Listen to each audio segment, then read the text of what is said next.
10ാം ക്ലാസ്സിലെ എല്ലാ പ്രിയ വിദ്യാർത്ഥികൾക്കും കെമിസ്ട്രി ക്ലാസ്സിലേക്ക് സ്വാഗതം.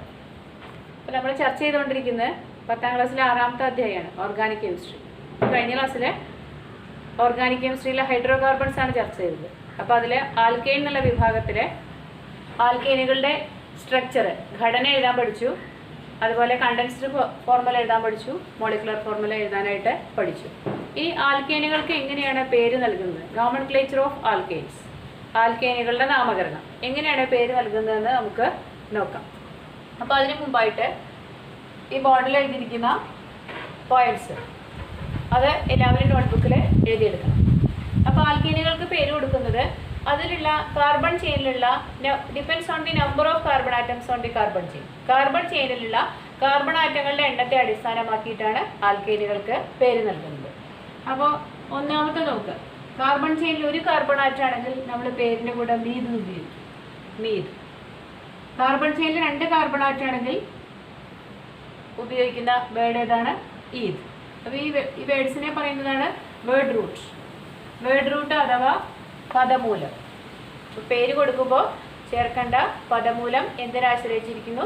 It depends on the number of carbon atoms on the carbon chain. Carbon ചെയിനിലുള്ള കാർബൺ ആറ്റങ്ങളുടെ എണ്ണത്തെ അനുസരിച്ചിട്ടാണ് അല്ലേ, പദമൂലം അനുസരിച്ചിട്ടാണ് പേര് കൊടുക്കേണ്ടത്. അപ്പോൾ ഒരു കാർബൺ ആറ്റാണെങ്കിൽ പദമൂലം മീതാണ്, 2 കാർബൺ ആറ്റാണെങ്കിൽ പദമൂലം ഈദ്. അപ്പോൾ ഇതെല്ലാവരും കാണാതെ പഠിക്കണം. 1 മുതൽ 10 വരെ കാർബൺ ആറ്റാണെങ്കിൽ എന്താണ് പദമൂലമായിട്ട് ഉപയോഗിക്കേണ്ടത് അല്ലെങ്കിൽ വേർഡ് റൂട്ടായിട്ട് ഉപയോഗിക്കേണ്ടതെന്ന് എഴുതിയിട്ടുണ്ട്. അപ്പോൾ ഇതെല്ലാവരും ബൈഹാർട്ട് ചെയ്യണം. ഈ ക്ലാസ് കഴിയുമ്പോഴേക്കും എല്ലാവരും അത് കാണാതെ പഠിച്ചിരിക്കണം.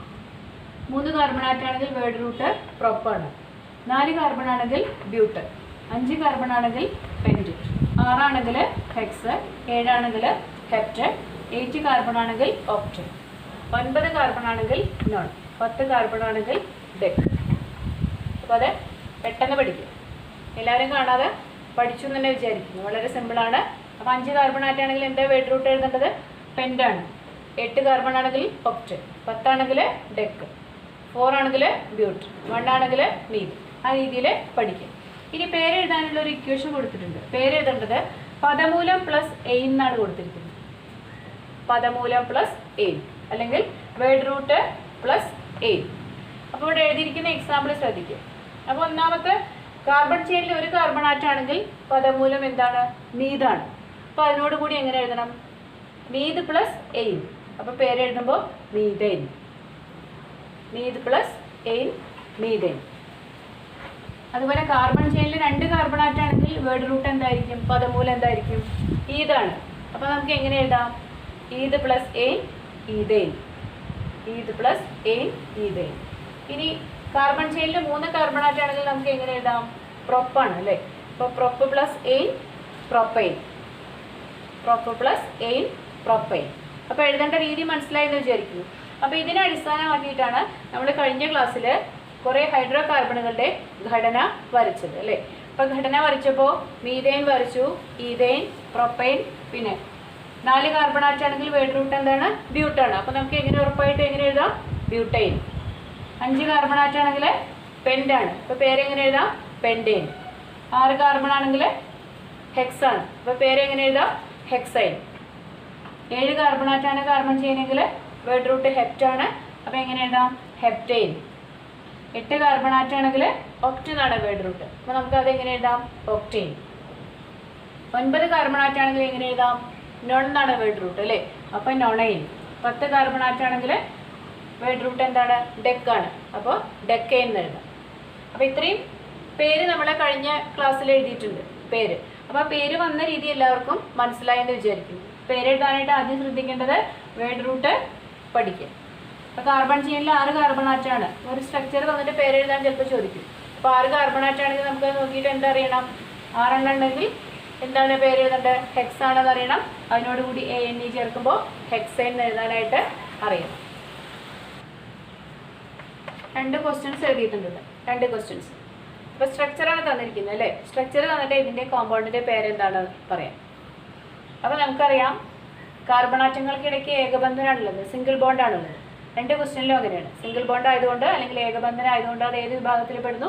ആൽക്കൈൻ എന്നുള്ള ഹൈഡ്രോ കാർബൺ വിഭാഗത്തിൽ ഉൾപ്പെടുന്നു. അപ്പോൾ ഇതിൽ എത്ര കാർബൺ ആറ്റം ഉണ്ടാകും? നമുക്ക് 1 2 3 4 4 കാർബൺ ആറ്റാണ്. 4 കാർബൺ ആറ്റം ആണെങ്കിൽ നമുക്ക് എന്താ അറിയാം? വേർഡ് റൂട്ട് അറിയാം, ബ്യൂട്ട് എന്നറിയാം. അപ്പോൾ അതിനോട് കൂടി എന്ത് ചേർത്ത് എഴുതണം? ബ്യൂട്ട് plus N, butyne.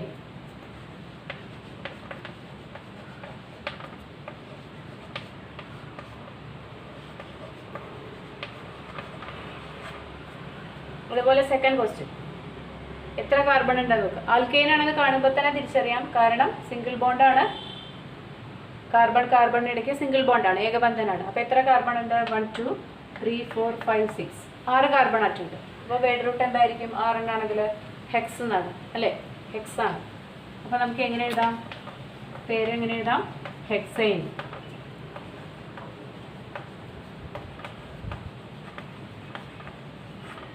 Hexane. Then write the IUPAC name of the following hydrocarbons. IUPAC name. ഈ IUPAC എന്നുള്ള സ്റ്റാൻഡർഡൈസേഷൻ അനുസരിച്ചിട്ടാണ് ഈ മീഥേൻ, ഈഥേൻ, പ്രൊപ്പൈൻ എന്നൊക്കെ നമ്മളെ പേര് നൽകിയിരിക്കുന്നത്. IUPAC എന്ന് പറയുമ്പോൾ international union of pure and applied chemistry. ആ ഓർഗനൈസേഷൻ്റെ സ്റ്റാൻഡർഡൈസേഷൻ അനുസരിച്ചിട്ടാണ് ഈ ഓർഗാനിക് കോമ്പൗണ്ട്സിന് അല്ലെങ്കിൽ ഹൈഡ്രോകാർബൺസിന് പേര് നൽകിയിരിക്കുന്നത്. അപ്പോൾ നമുക്കറിയാം ഒരു കാർബൺ ആറ്റാണ്. അപ്പോൾ എന്തെഴുതാം? മീതാണ് അല്ലേ? അപ്പോൾ മീത് പ്ലസ് ANE, മീഥേൻ. ഈ രണ്ടാമത്തെ 2 കാർബൺ ആറ്റാണ്. അപ്പോൾ എങ്ങനെ എഴുതാം? മീഥേൻ.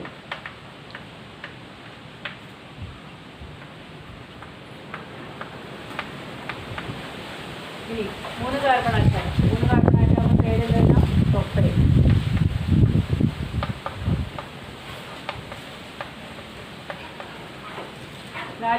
നാല് കാർബൺ ആണെങ്കിൽ വേർഡ് റൂട്ട് ബ്യൂട്ടാണ്. അപ്പോൾ ഇങ്ങനെ പേര് എഴുതാം? ബ്യൂട്ടൈൻ.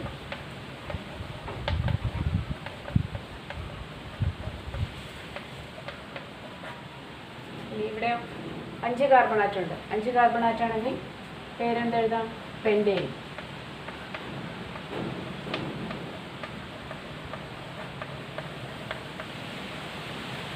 നെക്സ്റ്റ് ക്വസ്റ്റ്യൻ, 6 കാർബൺ ആറ്റമുണ്ട് കാർബൺ ചെയിനിൽ. അപ്പോൾ 6 കാർബൺ ആണെങ്കിൽ നമുക്ക് പേരെന്തെഴുതാം? ഹെക്സൈൻ.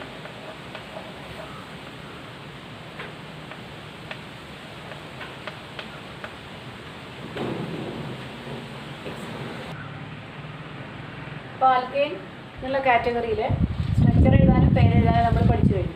മോളിക്കുലർ ഫോർമുല എഴുതാനും ഓൾറെഡി പഠിച്ചു കഴിഞ്ഞതാണ്. അപ്പോൾ methane molecular formula CH4, ethyne C2H6, propyne C3H8, butyne C4H10. അപ്പോൾ ഇതിലെ സക്സസീവ് മെമ്പേഴ്സ്, തൊട്ടടുത്ത മെമ്പർ തമ്മിലുള്ള കോമൺ ഡിഫറൻസ്, പൊതു വ്യത്യാസം എത്രയാണ്? CH4 നിന്ന് C2H6 ആവാൻ എത്ര? ഒരു കാർബൺ ആറ്റം കൂടുതലുണ്ട്, 2 ഹൈഡ്രജൻ കൂടുതലുണ്ട്. അടുത്തത് C3 ആവാനോ ഇതിനേക്കാൾ ഒരു കാർബൺ കൂടുതലുണ്ട്, 2 ഹൈഡ്രജൻ കൂടുതലുണ്ട്. അപ്പോൾ ഇതിൻ്റെ കോമൺ ഡിഫറൻസ് എത്രയാണ്? CH2 ഗ്രൂപ്പാണ്. ഇതിൻ്റെ കോമൺ ഡിഫറൻസ് CH2 ആണ്. CH2 എന്ന് പറയുമ്പോൾ ഒരു കാർബണും 2 ഹൈഡ്രജനും. അപ്പോൾ ആൽക്കൈനിലെ ഫസ്റ്റ് മെമ്പറിൽ നിന്ന് അടുത്ത മെമ്പറിലേക്കുള്ള വ്യത്യാസം CH2 ആണ്. അപ്പോൾ സക്സസീവ് മെമ്പേഴ്സ് തമ്മിലുള്ള കോമൺ ഡിഫറൻസ്, പൊതു വ്യത്യാസം CH2 ആയതുകൊണ്ട് ഇതിനെ നമ്മൾ എന്ത് പേര് പറയുന്നു? ഹോമലോഗസ് സീരീസ് എന്ന് പറയുന്നു. അപ്പോൾ ആൽക്കൈൻ എന്നുള്ളത് ഏതിന് ഉദാഹരണമാണ്? ഹോമലോഗസ് സീരീസിന് ഉദാഹരണമാണ്. ഇനി ഹോമലോഗസ് സീരീസിൻ്റെ പ്രത്യേകതകൾ എന്താണെന്ന് നമുക്ക് നോക്കാം.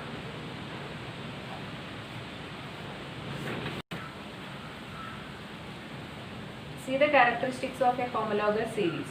The members can be represented by a general formula. Homologous സീരീസിലെ അംഗങ്ങളെ ഒരു പൊതു സമവാക്യം കൊണ്ട് നമുക്ക് പ്രതിനിധീകരിക്കാൻ കഴിയുന്നു. Successive members differ by a CH2 group. അടുത്തടുത്ത അംഗങ്ങൾ തമ്മിൽ ഒരു CH2 ഗ്രൂപ്പിൻ്റെ വ്യത്യാസം മാത്രമാണുള്ളത്. Members show similarity in chemical properties. അംഗങ്ങൾ രാസഗുണങ്ങളിൽ സാമ്യം പ്രകടിപ്പിക്കുന്നു. There is a regular gradation in their physical properties. ഭൗതിക ഗുണങ്ങളിൽ ക്രമമായ വ്യതിയാനം കാണിക്കുന്നു. അപ്പോൾ നമുക്ക് ഇനി ഇതിൽ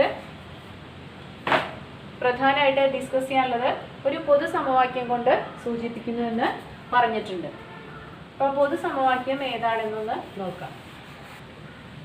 ജനറൽ ഫോർമുല ഓഫ് ആൽക്കെയിൻ. ആൽക്കെയിനുകളുടെ പൊതു സമവാക്യമാണ് CnH2n+2. ആൽക്കെയിനുകളുടെ പൊതു സമവാക്യമാണ് CnH2n+2, where n indicates the number of carbon atoms.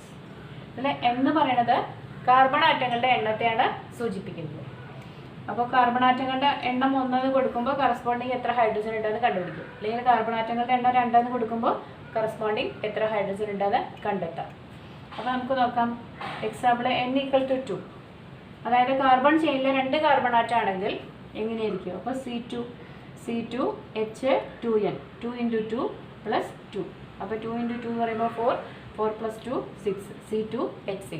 ഇപ്പോൾ 2 കാർബൺ ആറ്റം ആണെങ്കിൽ മോളിക്കുലർ ഫോർമുല അല്ലെങ്കിൽ തന്മാത്രാ സൂത്രം നമുക്ക് എത്ര കിട്ടി? C2H6 ആണെന്ന് കിട്ടി. ഇപ്പോൾ 2 കാർബൺ ആറ്റമുള്ള ആൽക്കൈൻ്റെ പേരാണ് ഈഥൈൻ. അപ്പോൾ നമ്മളിവിടെ മുൻപ് എഴുതിയിട്ടുള്ള ഈഥൈൻ്റെ കെമിക്കൽ ഫോർമുല എന്താണ്? C2, molecular formula C2H6. Okay, ഇനി n = 4 എന്ന് കൊടുത്തു. n = 4.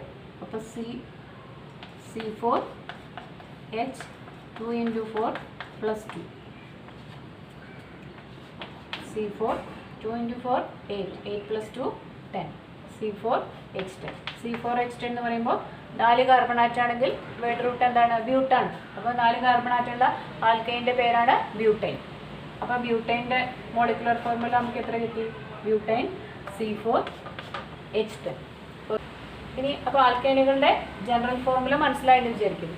അപ്പോൾ ഈ ജനറൽ ഫോർമുല ഉപയോഗിച്ചിട്ട് സാധാരണ ക്വസ്റ്റ്യൻ പേപ്പറിൽ തരുന്നത് ഇതുപോലെ മോളിക്കുലർ ഫോർമുല തന്നിട്ടുണ്ടാവും, തന്മാത്രാ സൂത്രങ്ങൾ തന്നിട്ടുണ്ടായിരിക്കും.